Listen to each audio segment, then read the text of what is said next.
Buenas noches, hermanos, hermanas. Uno, dos, tres, ahí está.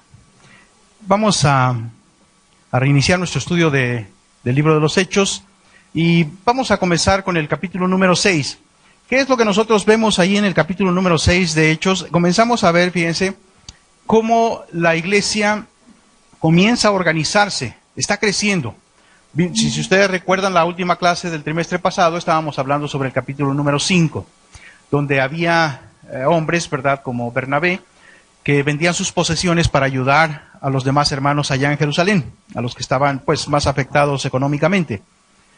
Pero la iglesia pues sigue creciendo, hermanos, es tremendo el crecimiento de la iglesia de aquel tiempo, y va habiendo más necesidades. A medida que va habiendo más necesidades, es como nosotros vamos implementando, y ellos lo iban haciendo, ¿verdad?, más maneras de gobernarse, vamos a decir. No sé si algunos de nosotros que estamos aquí hemos comenzado pues con un grupo chico y ha ido creciendo. Bueno, nosotros también, a medida que ha ido creciendo el grupo, hemos implementado cosas para poder gobernar mejor la iglesia. Y esto de gobernar no quiere decir, ¿verdad?, en el sentido mundano, sino gobernar de acuerdo a la palabra de Dios a la iglesia. Porque mientras más crece, pues más se necesita de más detalles, vamos a decir. Sí, por ejemplo, aquí en Casa de Oración Centro, pues imagínense, ¿cuántos son? ¿Como 6,000? Más o menos, ¿sí? Imagínense todo el aparato que se necesita para poder gobernar a esta iglesia, ¿sí? Allá en la iglesia mandamos en los 150, ¿sí? Pues imagínense, es más fácil, es más sencillo, pero la iglesia entonces iba creciendo a pasos así agigantados y necesitaba implementar cosas, y es por eso que vamos a ver algunos problemas ahí, ¿verdad?, entre los mismos judíos. Y quiero que usted vea que obviamente por el crecimiento y el tipo de gobierno que hay, nunca se parece a lo que es la Iglesia Católica Apostólica Romana. La jerarquía, ¿verdad?, el caciquismo que hay en esa iglesia, pues tiene que ver con poder y territorios, ¿sí? O sea, porque si usted se fija, muchas de sus posiciones no tienen nada que ver con la Escritura. Se inventaron porque ellos estaban imitando a Roma, al gobierno de Roma. Entonces, la Iglesia Católica tiene su manera de gobernar por territorios. Nosotros, por ejemplo, los cristianos no hacemos una cosa como esta. Aquí en el mundo creo que hay 150 casas de oración, ¿sí? Y no se gobierna por territorios, porque no se gobierna. Hay un tipo de fraternidad entre todas las iglesias para animarnos, para apoyarnos, incluso para hacer ciertas funciones de vigilancia y cuidar a las ovejas, ¿sí? Pero nunca, por ejemplo, yo vivo aquí en Guadalajara, estoy aquí cerca de Casa de Oración Centro, y por ejemplo a mí nunca, ni Chuy, ni Toño, o Chava, a quien ustedes se les ocurra, Adrián, nunca nadie me ha venido a pedir cuentas, ¿verdad?, o a decirme qué debo hacer, o qué debo de predicar, ¿sí? O sea, porque no existe ese tipo de gobierno en la iglesia, ¿sí? O sea, en la iglesia bíblica. Y vamos a verlo, fíjense, ¿sí traje mi Biblia? Sí. Vamos, por favor, con su Biblia a Hechos, capítulo número 6. A ver, vamos a abrir entonces los Hechos, capítulo 6. Fíjese cómo, obviamente, todo lo que está pasando aquí, desde Ananías y Zafira, se nos declara que es Satanás es el que está metiendo, porque te acuerdas que Pedro le dice a Ananías, ¿por qué tentó Satanás tu corazón? O sea, quiere decir entonces, fíjense que todos los problemas que hay en la iglesia, aunque no los origine él va a meter la cola ahí, en esos problemas, porque lo que quiere es destruir la iglesia. A este problema que vamos a ver aquí en el capítulo número 6, ¿sí?, Satanás obviamente quiso dividir la iglesia, quiso crear una situación para impedir el crecimiento de la iglesia, y obviamente no lo logró. Hechos 6 dice así: en aquellos días, como creciera el número de los discípulos, hubo murmuración entre los griegos contra los hebreos de que las viudas de aquellos eran desatendidas en la distribución diaria. Fíjense que nos hace señalamientos, dice los griegos contra los hebreos.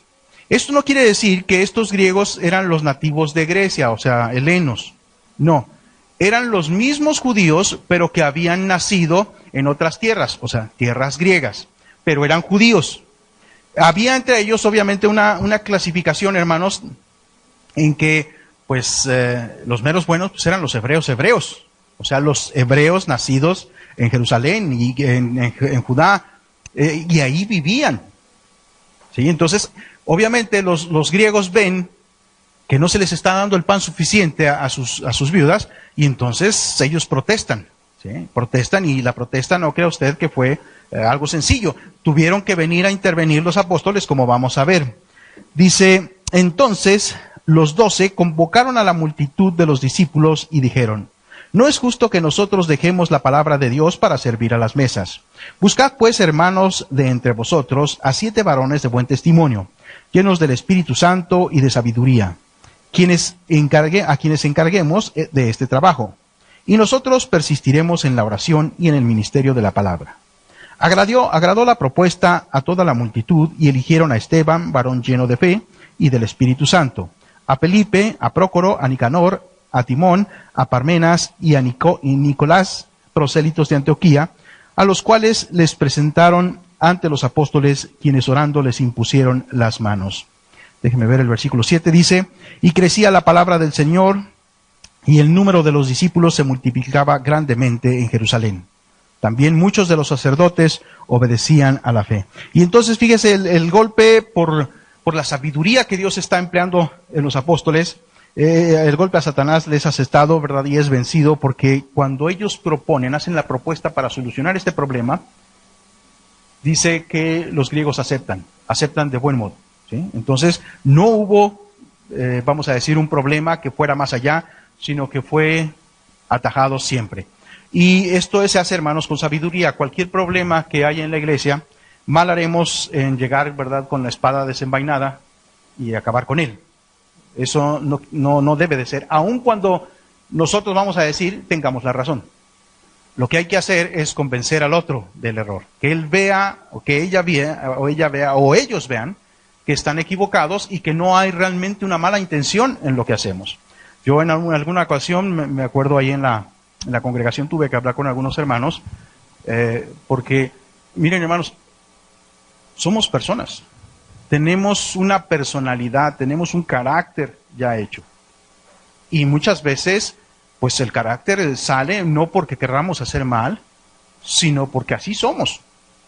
Y mucha gente puede sentirse herida. Miren, tan solo ustedes me conocen ya, muchos de ustedes ya han estado un tiempo conmigo. Y ven que yo de repente, pues en vez del pues, uso el pos y cosas por el estilo. Y hay gente que se puede sentir ofendida porque yo juego con las palabras así, ¿verdad? Pero así soy yo. Sí, o sea, y a veces hago cosas que pues no es mi intención hacerlas de esa manera o decirlas de esa manera para ofender. Y sin embargo, ¿verdad? Yo tuve que hablar y decir, miren, no hago, o sea, si hago algún mal, vamos a decir, si aquí lo quieren calificar ustedes, pues es sin la intención de hacerlo. O sea, no procura hacer el mal. Sale, ¿verdad? A lo mejor dijeron algo y yo me sonrío y ustedes pensaron que me burlé de ustedes, ¿sí? Y luego yo soy de los que a veces por los nervios me río, ¿sí? Así que imagínense. Entonces, así fíjense, debemos de actuar con sabiduría y hablar con los otros para que ellos entiendan qué es lo que hicieron los apóstoles. Ahorita vamos a ver más adelante cómo ellos presentan un argumento que, siendo espirituales, es aceptado, ¿sí? O sea, entonces, eso es lo que tenemos que hacer. Acuérdense, hermano, que la Biblia tiene que ser práctica para nosotros. Nos tiene que enseñar cómo debemos actuar en determinados momentos. Y esto es precisamente la riqueza de la palabra de Dios. Hay doctrina, sí, hay historia, sí, pero también hay práctica. Y podemos nosotros aplicarla tal y como ahí fue. Fíjese, entonces aquí dice que hubo una mala distribución. ¿Usted cree que Pedro estaba diciendo, denles más a las hebreas? No, ¿verdad? O sea, obviamente no, es porque estaban creciendo, simple y sencillamente. Y Dios siempre ha querido y ha procurado, hermanos, que las viudas sean atendidas. Pero ahora, para que no nos equivoquemos también, debemos de entender qué es el concepto de viudas. ¿Quién es realmente una viuda? Porque nosotros utilizamos la palabra viuda para cuando murió el varón del matrimonio. Y la Escritura no lo usa así. ¿Sí? Vamos a ver, hermanos, un par de escrituras y vamos a comentar sobre ellas. Por favor, alguien que lea Deuteronomio 10, una mano santa. Bien, hermano. Otra, primera de Timoteo 5. Acá está la hermana, muy bien de este lado. Muy bien. Ahorita les doy los versículos para que los lean. Vamos a poner atención mientras ellos llegan al capítulo. Deuteronomio 10 es versos 17 y 18. Adelante. Entonces, fíjese, dice que ahí ama a la viuda, ¿no es cierto? O le quitó al esposo porque le tenía coraje. No, ama a la viuda. El varón murió, no sabemos por qué circunstancia, pero le ama. Y ahí nos da más ejemplos de a quienes ama. Ahora vamos al Nuevo Testamento. Primera de Timoteo 5. Vamos a leer varios, pongamos atención para que entendamos porque... vamos, imagínate que llega alguien, tú eres pastor de la iglesia, llega alguien y te dice, ¿sabes qué? Sería bueno que diéramos una ofrenda mensual para la viuda. Y Pablo aquí vamos a ver que nos dice que atendamos a las viudas que en verdad lo son, para que no gravemos a la iglesia. ¿Sí? Adelante, hermana, por favor, del verso 3 hasta el verso 16. ¿Se fijan? O sea, si hay hijos, si hay familia, la familia es la que debe salir en la defensa, ¿sí? Y a nosotros como hijos, fíjense, atención, hermanos, se nos dice que honremos a nuestros padres. Y les recuerdo que la palabra honrar, en varias ocasiones la usa Pablo de esta manera, es honrar económicamente. O sea, tenemos que ver por nuestros padres. Ellos ya hicieron su parte. Que era un mal padre, no sé. Pero aquí la Escritura dice que tú debes de respetar a tus padres y dice que les debes de honrar. Debes entonces de proveer una cantidad tuya, no de la iglesia, tuya, para que ellos salgan adelante. Ajá, sí, es verdad. Somos una sociedad tan cruel, ¿verdad? Que en verdad suele pasar. Bueno, ahí es un caso especial que entonces tendría que, número uno, hay recursos legales que la Biblia nos permite usar para obligar a esto. Y también, pues entonces, ni modo que dejemos a la gente morir de hambre, ¿verdad? Entonces, grandes cristianos somos y estamos dejando morir de hambre a la gente, ¿verdad? Y estar en sus necesidades. Porque es verdad, hermanos, hay veces que familias en las congregaciones pasan situaciones muy difíciles y es en verdad que nosotros, ¿verdad? Como pastores, como servidores, como liderazgo, tenemos que estar listos, ¿verdad? Para apoyar aquello, para que proveer una manera para que haya sostén, ¿sí? Una manera es dándoles de tal manera que puedan tener un negocito donde ellos mismos puedan luego salir adelante. En fin, aquí tendríamos que ver en particular cuál caso, ¿verdad? Y cómo lo podríamos hacer. Pero sí, no estamos para dejar morir a nadie, simple y sencillamente aquí nos sujetamos a esto de honren a sus padres. Es una vergüenza que haya gente que no honra a sus padres de esta manera, cuidando de ellos. Sigue adelante, hermana. Fíjense, ahí están los requisitos. No menor de 60 años, perdón que te interrumpa, ¿eh? Adelante. Y fíjense, déjame decir esto porque dice Pablo que haya sido esposa de un solo marido. Mira, es que nosotros pensamos que nuestro mundo es el más promiscuo que ha vivido la tierra. No, la promiscuidad ha existido siempre, hermanos. En ese tiempo, resulta que Séneca, por ejemplo, incluso, no ese tiempo, años después, Séneca escribe y él hace una crítica de la sociedad, porque dice que la mujer se casa para divorciarse y se divorcia para casarse. Entonces hay partes de escritos, ¿verdad?, donde el matrimonio que llevaban ya era el 21 o el 22, ¿sí? O sea, estaba tremendo, o sea, y entonces, pues, ¿qué es esto? Pues una promiscuidad legal, ¿sí? O sea, de aquí sigo al otro, y al otro, y al otro, y al final de cuentas, a veces están buscando el dinero, a veces simple y sencillamente, lo mismo los varones, o a veces están buscando el placer. La cuestión es que ya en ese tiempo, hermanos, ya el matrimonio, como en nuestro tiempo también, no tenía tanto valor a los ojos del mundo. Ya era un relajo, como ahorita, ¿verdad? Se casan para divorciarse y se divorcian para casarse. O sea, entonces, por eso Pablo dice, vamos procurando ver que no es una mujer promiscua. Eso es a lo que se refiere Pablo. Adelante. ¿Ok? ¿Se fijan? Pablo pone, guiado por el Espíritu Santo, una serie de candados. Alguien puede decir, uy, ya se parece al del INE, ¿verdad? Ya no quieren independientes. No, la cuestión es que había que ver que fueran mujeres que, vamos, honra por honra. Ellas honran al Señor con su vida, el Señor las honra, ¿verdad?, cuidando de ellas económicamente. Entonces, esa es la cuestión, hermanos, porque hay mucha gente que al leer dice, no, pues Pablo es bien machista, ¿sí? O sea, por eso no queremos leer la Biblia ni ponemos nuestra fe en el Señor, porque la Biblia fue escrita para los machos y por los machos. Y no es así. Simple y sencillamente, como les digo, pone candados. ¿Para qué? Para que se honre a quien ha honrado al Señor y lo sigue honrando, ¿sí? O sea, entonces, ¿te ibas a levantar la mano, hijo? Adelante. Sí, es decir, y fíjense, también esto tiene que ver con lo práctico. Dice las viudas jóvenes, porque ahí dice, las viudas jóvenes quiero que se casen. ¿Por qué las viudas jóvenes Pablo quiere que se casen? Porque, hermanos, digo, aquí no hay nadie que ignore los apetitos de la carne, ¿sí? O sea, el deseo sexual está en nosotros, ¿sí? O sea, no lo neguemos. Y Pablo quiere que se casen para que no anden de promiscuas, ¿sí? O sea, escondidas. No, mejor que se casen. Es el mismo caso, mira, hermano, y esto es práctico, no me vayas a condenar por lo que te digo. Pero mira, hay gente joven que se divorcia. Y luego la gente ya no quiere que se casen. Sí, ya no quiere que se casen. Que porque dice la Biblia, escúchame, yo prefiero que se casen y no una macho, ¿eh? El pastor de donde yo aprendí esto dice que si en un camión los llenamos de teólogos para discutir este punto, no importa el tiempo que los dejes encerrados en el camión. Siempre van a estar divididos así, siempre van a estar divididos a mitades. Y yo prefiero, se divorcian jóvenes, cásense. Porque yo sé que existe el deseo carnal y allí está. Cásense mejor, formen un hogar, hagan su vida recta delante del Señor para que no se cometa el mismo error que ya se cometió. En fin, ¿sí? No juguemos con la carne. Precisamente por eso Dios dijo, no es bueno que el hombre esté solo. ¿Sí? Creó una ayuda idónea y es el complemento, es la pareja del varón. ¿Sí? Y ambos están para satisfacerse uno al otro. ¿Sí les he enseñado sobre esto? No, nomás me vean así.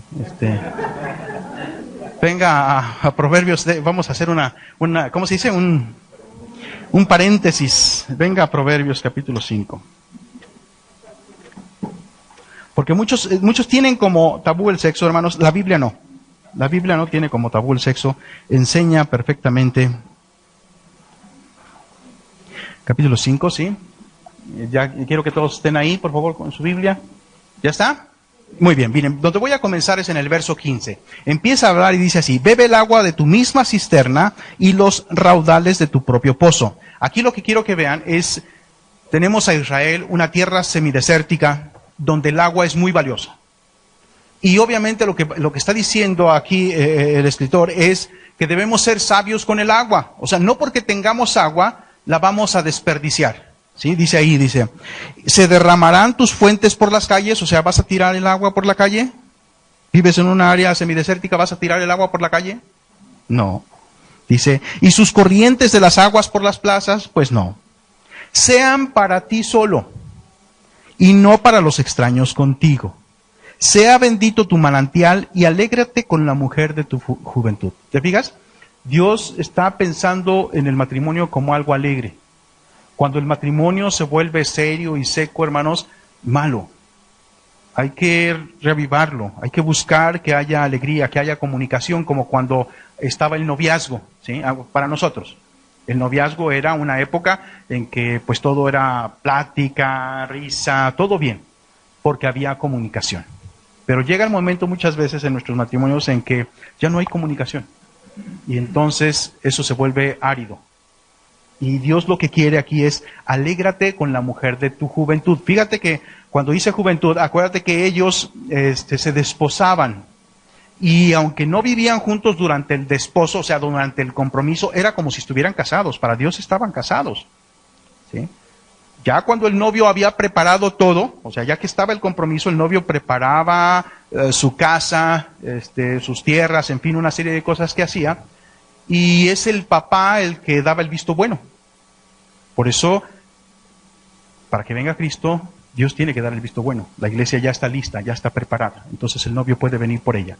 Entonces el novio venía por la mujer de su juventud, o sea, aquella con la cual se había comprometido, no sé, hace 1 año, 2 años, no sé. Esperemos que no pasen 3 y 4, ¿verdad? Y hasta que compre su pantalla de 50 pulgadas y que la tenga colgada en el techo y no sé cuántas cosas quieren tener, ¿verdad? Ahora, y fíjate entonces también, fíjate cómo Dios piensa en un matrimonio para toda la vida. Porque está hablando de la mujer de la juventud. Como yo les digo a veces, aquí no dice que cuando llegue a las 50 la cambies por 2 de 25. No. Dice que te goces con ella. ¿Sí? Y luego dice, verso 19 dice, como sierva amada y graciosa gacela, sus caricias te satisfagan cada 15 días o cada mes. Porque si no es cada mes, es pura peladez. No dice eso, ¿verdad? No dice eso. Sí, es que vean lo que está diciendo Dios, hermanos, en serio, el matrimonio es para alegrarnos, para gozarnos. Fíjate, aquí ahorita te voy a utilizar otro calificativo, pero aquí dice, te satisfagan en todo tiempo. En todo tiempo, ¿te fijas? No, nada de que cada semana, cada 15 días o no sé. Dice, y en su amor recréate, ¿cada cuándo? ¿Te fijas? O sea, entonces, esto no se trata de peladez, se trata de que está el uno para satisfacer al otro, para darle gozo al otro. Y nosotros lo sabemos, hermanos, ahora con tantos estudios que hay, bueno, no ahora, sino desde hace muchos años, cómo la relación marital ayuda a relajar. Hay muchos problemas, y vienen los problemas y luego se pelean y no se hablan, se aplican la ley del hielo. ¿Sí? ¿Qué pasa con esos problemas? Se hacen más grandes. Y lo que el Señor nos está diciendo, alégrate, gózate, siempre. Y nosotros sabemos, ¿verdad?, que el acto marital relaja, quita tensiones, ¿sí? Hay muchos que hasta se pelean para luego reconciliarse, ¿sí? Porque dice que se siente muy bonito. Bueno, pues la cuestión aquí entonces es fíjate, usa los calificativos, mujer de tu juventud, amada, graciosa, te satisfaga y recréate. ¿Aquí hayan alguna prohibición de Dios para el sexo marital? No, ninguna, porque Dios lo creó para eso. ¿Sí? ¿Me explico? O sea, para el gozo y el disfrute de los dos. ¿Y de dónde se desprendió esto?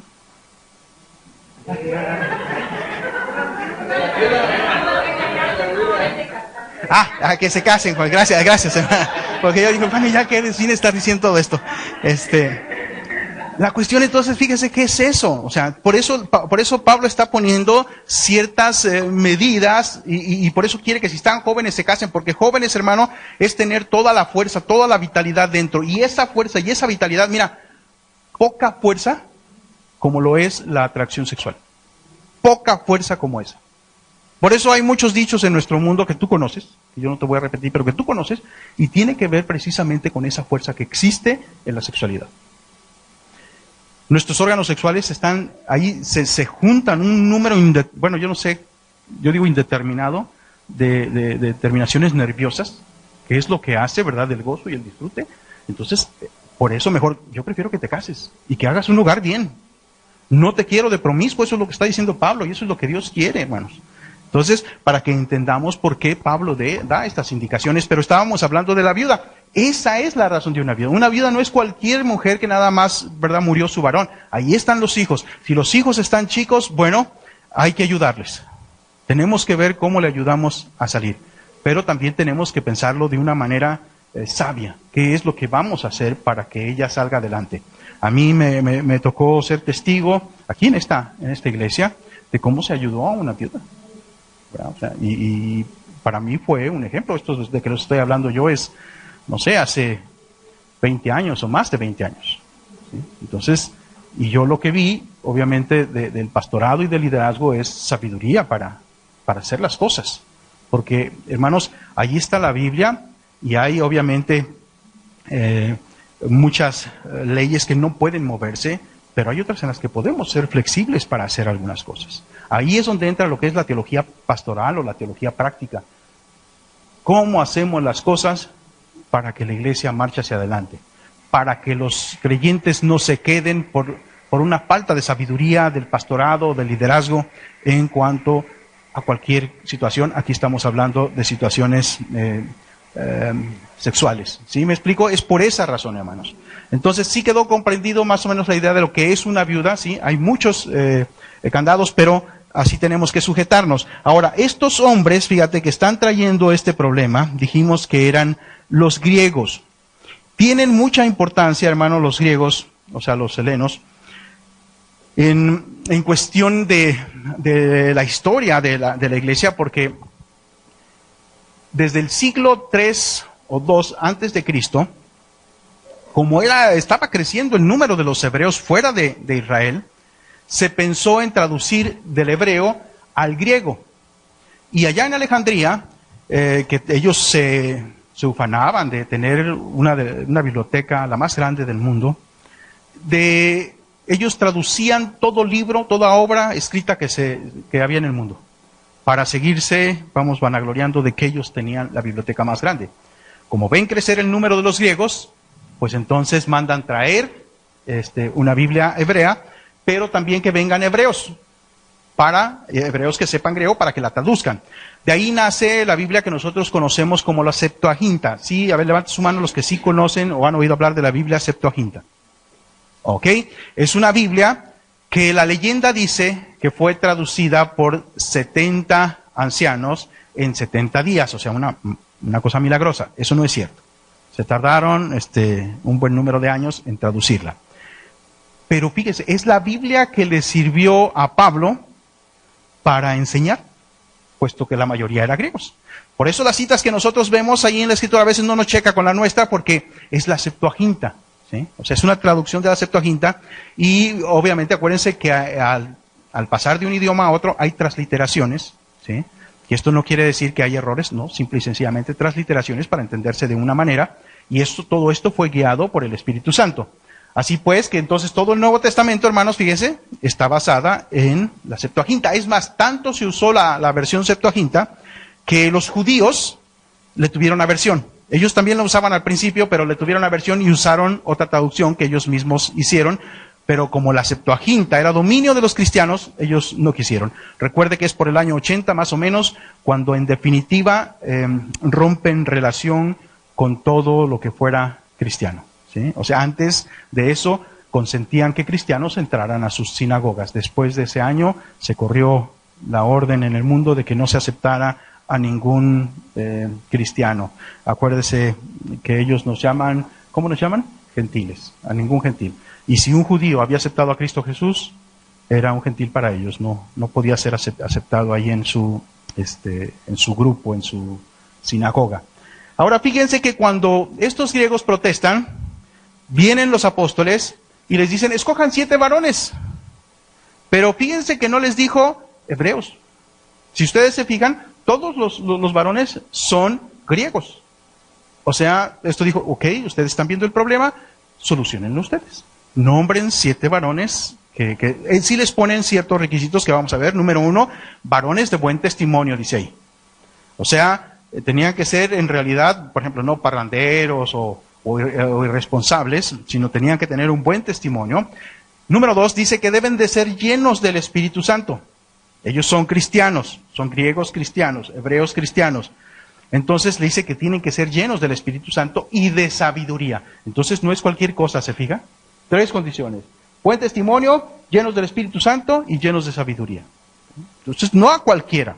A los que se escogió, hermanos, por eso vemos que de los que se escogió mínimo 2 los vemos destacando en el Nuevo Testamento, ya en el transcurso de los años, los vemos actuando ahí. Uno murió muy pronto, pero el otro, que es Felipe, ¿verdad? Lo vemos trabajando, llevando el mensaje.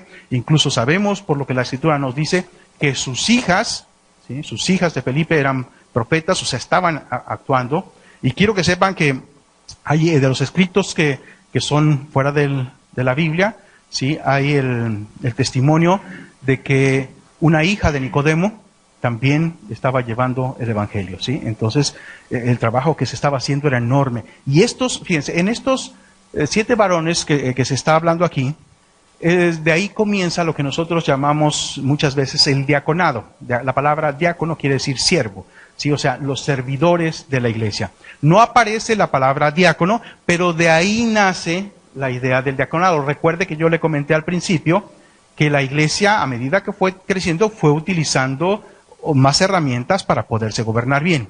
Y por eso en nuestras iglesias, ¿sí? Tenemos servidores.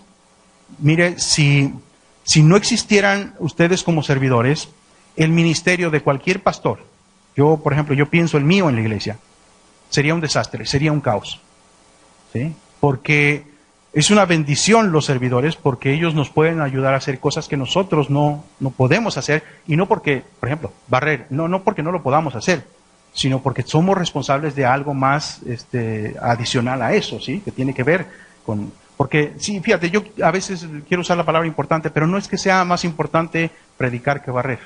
Porque acuérdate que si Dios te puso a barrer y tú lo haces bien, Dios te va a tomar cuentas de eso. Y a mí me puso a predicar y yo lo hago bien o lo hago mal, Dios me va a pedir cuenta de eso. No porque seamos mayores. Por eso estaba buscando otra palabra, ¿verdad?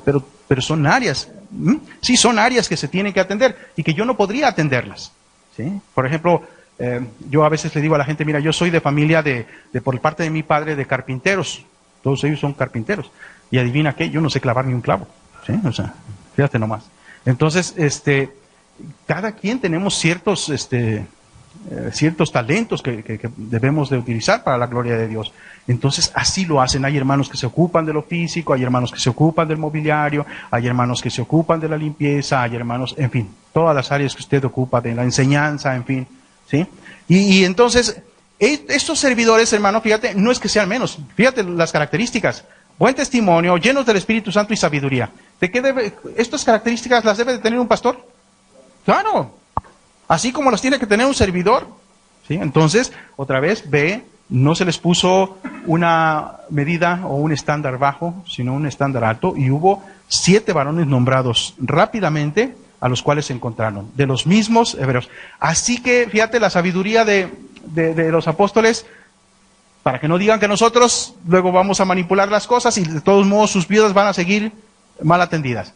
Prefiero, dicen los apóstoles, prefiero que desatiendan a las viudas nuestras que a que se desatiendan a aquellas. ¿Sí me explico? Así le quitamos la oportunidad a Satanás de que divida esta iglesia. Muy bien, ¿hasta ahí todo claro? Ahora fíjate, aquí se dice que estos varones deben de ser de buen testimonio y llenos del Espíritu Santo.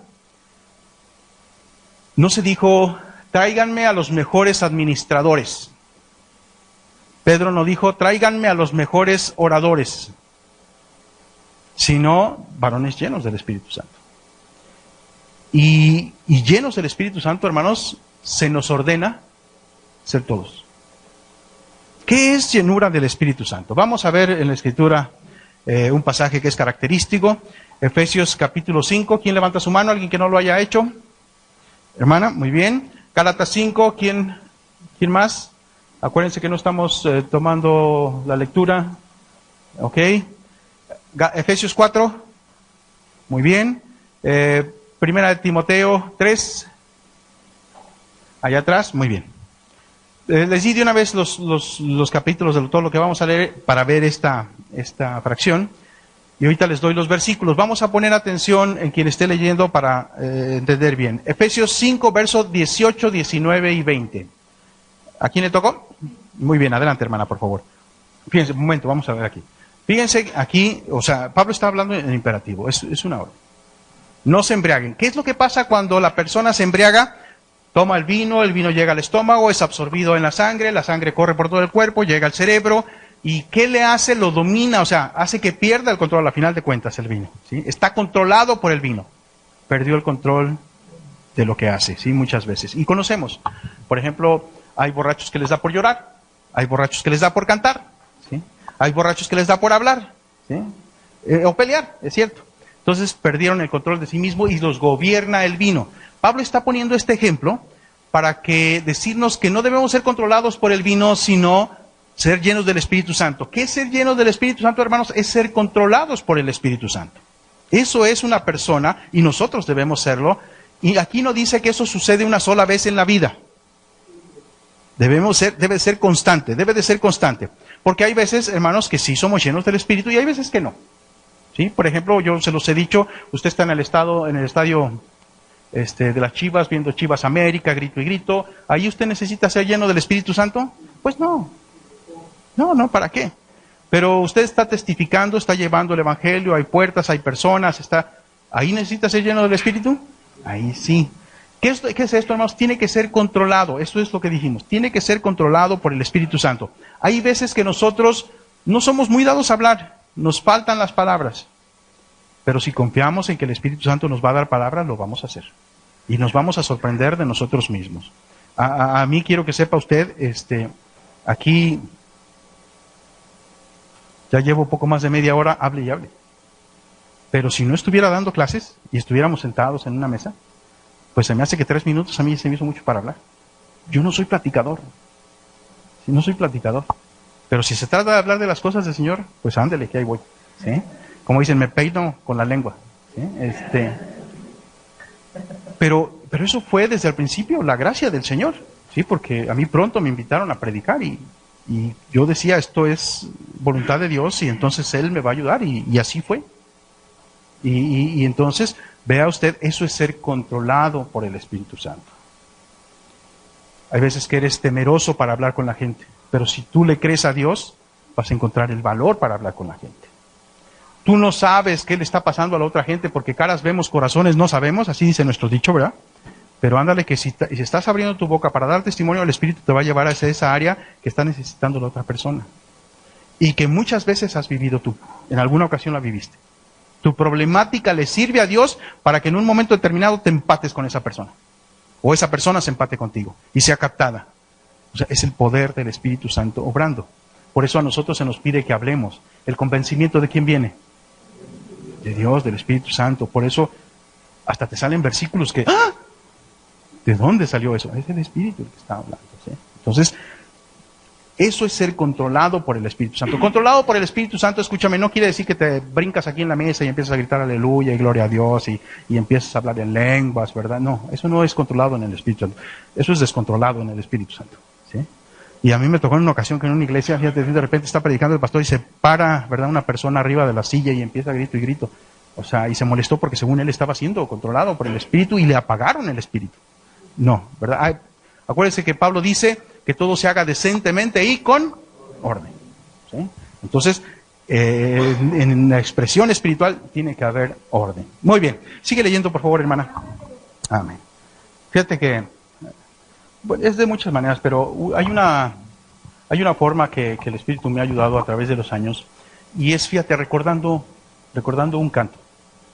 Pasa algo, se atraviesa algo, y viene ese canto que aprendí hace muchísimos años, y ese canto habla de la presencia de Dios en todo momento, de que Dios está conmigo, de que Dios va conmigo.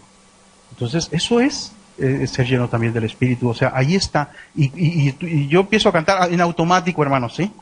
En automático empiezo a cantar, inmediatamente sé, Dios está conmigo, Dios está aquí, Dios tiene el control, ¿sí? Entonces, hay muchas maneras, porque esa es mi expresión, pero en ti puede haber otras. Yo me acuerdo que, mira, para luchar contra todo lo que yo había aprendido antes de venir a Cristo, se me venía a la mente, venía la tentación, o lo que tú quieras y gustes, y yo gritaba dentro de mí, así, gritaba dentro de mí, Señor, o sea, Señor, ayúdame, ¿sí? Y venía la ayuda de Dios. Eso es un recurso mío, eso es un recurso que a mí me dio el Espíritu, por eso te digo que a ti te puede dar, no sé, otros distintos a mí, porque estás siendo gobernado, porque estás siendo cuidado por el Espíritu Santo de Dios. Y debemos dejarlo, hermanos. Qué triste cuando Él está ahí diciéndote, imagínate, yo estoy sintiéndome desorientado por algo, confundido por algo, y por ejemplo, por decirte algo, no viniera la letra de ese canto a mi mente, o si viniera y lo ignoro, porque prefiero fijarme en el problema que fijarme en lo que el Espíritu está queriendo hacer en mí o a través de mí. Entonces tiene que ver con dejarnos gobernar, con dejarnos guiar, con saber que esa vocecita o ese impulso que estás sintiendo viene del Espíritu y hay que hacerlo. Claro, ningún impulso, ninguna vocecita te va a hacer que vayas en contra de la palabra de Dios. Cuidado con eso, ¿sí? Porque luego hay muchos que se escudan en eso, es que a mí Dios me dijo así, a mí Dios me impulsó así. No puede hacer algo así Dios, o sea, no puede ir contra su propia palabra o contra su propia naturaleza. Por eso ahí nos habla de himnos, cánticos espirituales, o sea, todo lo que tenga que ver con el Espíritu, hermanos, es un recurso del Señor para ayudarnos a nosotros y ayudar a otros. Ahora entonces, si no somos llenos del Espíritu de Dios, pues tiene que ver con que estamos, a final de cuentas, con toda voluntad, mejor deseando los apetitos de la carne. A ver, ¿a quién le di Gálatas? Gálatas 5:16, del 16 al 26, hermano. Gálatas 5, del 16 al 26. Pausa. Fíjense, aquí se nos da una lista. Esta lista no está agotada, no es toda la lista, sino que Pablo lo que hace, dice cosas semejantes a estas.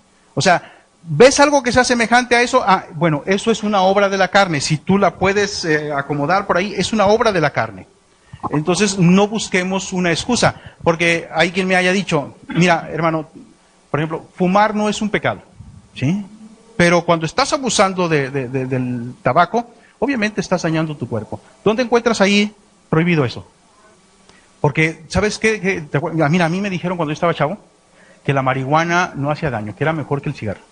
Que era mejor fumar marihuana que fumarte un cigarro, que te hacía menos daño. ¿Dónde está prohibido fumar marihuana? Ahí. Porque ahí está, hermanos. Ahí está. ¿Dónde? Busquen la palabra. ¿No? Bueno, hay cosas semejantes ahí, pero hay una que va directo. Hay una palabra que va directo contra la coca, contra todas esas pastillas y cosas por el estilo. No. O sea, todo eso que están diciendo, hermanos, es válido, ¿eh? No es que esté mal. Lo que yo quiero es que vayamos a la palabra. Ahí está. Porque yo les he dicho, a veces me tardo en decirle las cosas, hermanos, porque si se las digo luego se les olvida. Y si les cuesta trabajo verla, se la van a grabar. ¿Sí? No. O sea, está bien, pero no es. No, está bien. Sí. La palabra, a ver, ¿dijeron ya hechicerías? ¿No? Hechicería, hermano. La palabra hechicería ahí viene del griego farmakeia. ¿Sí? O sea, habla de fármacos. Todo lo que tenga que ver con químicos está prohibida. Acuérdate que las hechicerías se refiere a las pociones mágicas, que es química. ¿Sí? Bueno, ahí la encontramos. Entonces, puedes ver que ahí no hay excusa. En la palabra de Dios dice todo. ¿Sí? Para que tú... Y miren, para que no les extrañe, yo decía que fumar no es pecado, como no es pecado que te tomes una copa de vino, ¿sí? De los antiguos predicadores, ¿sí? Ellos fumaban, ellos se tomaban su cerveza, les hicieron retratos o pinturas con el puro en la mano, sí, y la Biblia al otro lado, o sea, el puro en la mano, ¿sí? Pero ¿cuál sería la palabra? Por nuestra necedad. Fíjate que hay una pintura en especial donde a un predicador muy conocido, tú ahora lo ves en el cuadro así. Y tú dices, ¿por qué? ¿Por qué puso el dedo así? Le quitaron el cigarro, se lo borraron, ¿sí? O sea, él traía un puro y se lo borraron.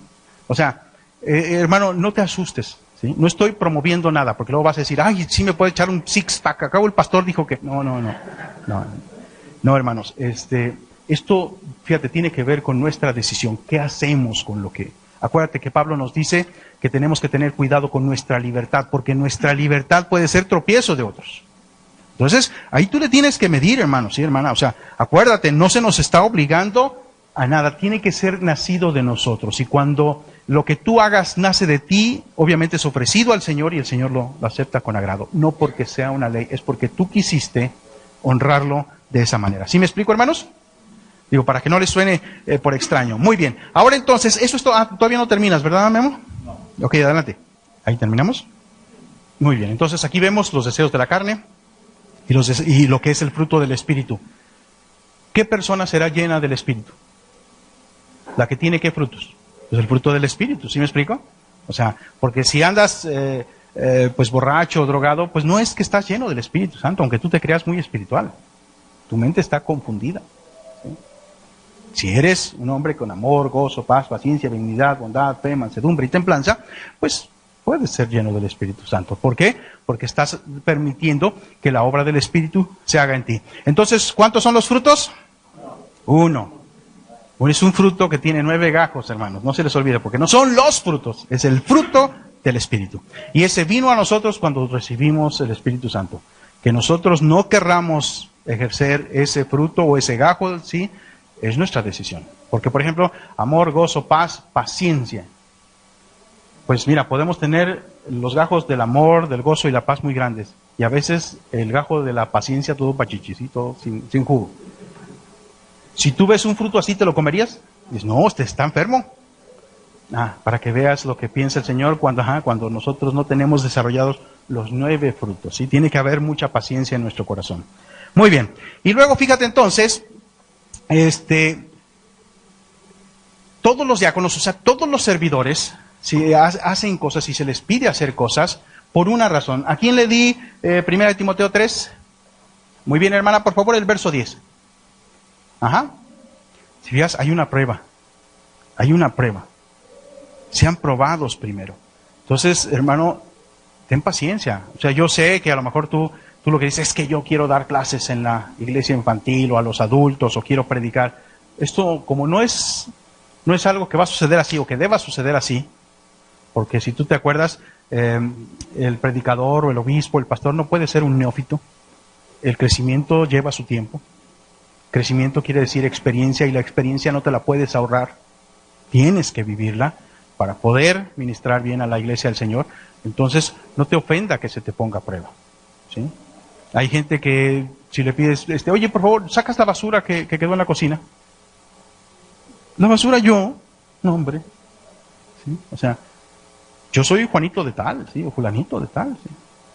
Eso que lo haga cualquier otro, no, hermano. Estás siendo probado, ¿sí? Se puede ver en tu acción, en tu manera de actuar, lo que hay en tu corazón. Entonces, seamos humildes. Mira, una vez vino a la iglesia una persona de un carácter, pues caprichoso, ¿sí? Impositivo. Y yo estuve tratando con esa persona, pues con amor, como me dice la iglesia, con la Biblia, con paciencia, ¿sí? Terminó por irse de la iglesia porque no podía ser humilde, ¿verdad? Si yo le pedía algo, lo hacía como que si le hubiera dado yo una patente de corso, o sea, una carta abierta para hacerlo como quisiera y no como se debe en la Escritura. Y yo seguí insistiendo y se fue. No creas que porque yo le dije, pues mira, si no te acoplas, vete, ¿no? Simple y sencillamente le dije, mira, tienes que ser, yo sé que vienes de otra iglesia, de otra manera de ser, pero ve aquí cómo somos todos, ¿sí? Y entonces invítanos. Pues no quiso y se fue. O sea, entonces, cuidado con esas actitudes, hermanos. Por eso debemos ser probados. ¿Qué debemos de probar? Cristo dijo que Él vino para servir y dar su vida. Cuando nosotros servimos, damos nuestra vida. Es tiempo de nuestra vida. Muy bien, entonces tienes que ser probado. No te ofendas porque eres probado. Luego, ahora, ¿por qué dijeron esto los apóstoles? Fíjate. ¿Por qué escogieron 7 y por qué no ellos? Muy sencillo, fíjate, dice el verso 2. Entonces los 12 convocaron a la multitud de los discípulos y dijeron, no es justo, fíjate la palabra, no es justo que nosotros dejemos la palabra de Dios para servir a las mesas. Déjame leértelo de esta manera. No es correcto que nosotros dejemos la palabra de Dios para servir a la mesa, a las mesas. O sea, el ministerio que yo tengo, esto que yo estaba diciendo, el ministerio que nosotros tenemos, tiene que ver con la palabra de Dios, con estudiar la palabra de Dios y con predicar la palabra de Dios. ¿Cómo te voy a predicar la palabra de Dios si no he tenido tiempo de prepararme? ¿Sí? ¿De qué te voy a venir a platicar? ¿De la película que vi la semana pasada? ¿Sí? ¿De lo que a lo mejor oí alguna vez en algún sermón? ¿Sí? Porque no es cierto, escúchame hermano, no es cierto de que es espiritual llegar y abres la Biblia y predicas de lo que cayó ahí. Y que te guía el Espíritu Santo. No es cierto. Eso no es así. La Escritura nos dice que debemos de estudiar, que debemos de prepararnos, y eso es lo que estaban haciendo ellos. Ve a Pablo. Pablo ya está para ser sacrificado y lo que está pidiendo es tráiganme mis libros y mis cuadernos de estudio. O sea, Pablo nos está diciendo hay que estudiar hasta el último momento de nuestra vida. Entonces, por eso les dicen, mira, no es correcto, ¿sí? Pero es que tú debías de ponernos el ejemplo. Bueno, yo no estoy diciendo que no lo hago. Yo, por ejemplo, yo he enseñado, he dicho, mira, en una ocasión llegué a una iglesia y me encontré al pastor barriendo la calle. Y bueno, yo lo que digo es, este hombre les es más útil en la oficina estudiando o allá en el cuarto estudiando, donde tenga para estudiar, que barriendo la calle, ¿sí? Y esto no quiere decir que no barramos. Tú me puedes encontrar varias veces en la iglesia barriendo, ¿sí? Pero no es eso lo que debe hacer, de acuerdo a la responsabilidad que Dios le dio, no es para eso. Alguien más debía barrer la calle. Pero si yo quiero que me alimente bien, ¿qué debo procurar? Que estudie. Porque el estudio se ve en las predicaciones, se ve en la enseñanza, ¿sí? Entonces, que no vaya a tener que usar del recurso de que, ahora les platico de esto. Porque no tuve tiempo de preparar en toda la semana, porque tuve que barrer, tuve que pintar, tuve que arreglar aquella banca que se quebró, en fin, una serie de cosas. Entonces, por eso les dicen, no es justo que nosotros dejemos la palabra de Dios para servir a las mesas. Verso 4, y nosotros persistiremos en la oración y en el ministerio de la palabra. ¿Te fijas? Y lo que debemos de aprender de esos versículos es que los que estaban reclamando cayeran en cuenta de que era cierto. Oye, pues sí es cierto, eso está bien. ¿Por qué? Porque me conviene. Me conviene que a mí venga y me predique la palabra. Me conviene que él esté orando. Me conviene que él, cuando me ministre, no venga y me diga lo que dice Caso Juzgado. ¿Sí? O no sé qué otro programa por ahí. ¿Sí? No, que venga y me ministre con la palabra de Dios. Me conviene. Así a nosotros como iglesia, hermanos, nos conviene que nuestros maestros, que nuestros pastores estén dedicados a eso, que no estén perdiendo tiempo, porque no se trata tampoco de que el pastor esté allá rascándose la barriga, ¿verdad? Y viendo televisión o lo que sea, sino que lo queremos orando y estudiando la palabra de Dios, preparando los estudios y las predicaciones que va a dar a la iglesia, porque me conviene estar bien alimentado. Entonces, ¿ven la razón, hermanos, entonces de que haya sucedido esto? ¿Por qué no pusieron el ejemplo ellos arreglando las mesas? Porque es más importante lo que les encomendó el Señor. Y no es fácil. Porque, a ver, fíjense, no tengan miedo, contestar. Yo lo que hago es, los utilizo para algún ejemplo, pero no se preocupen.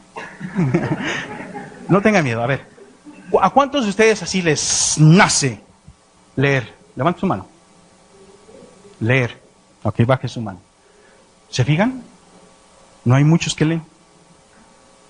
Yo les he dicho a la gente que lea y me dicen, es que cuando empiezo a leer me duermo.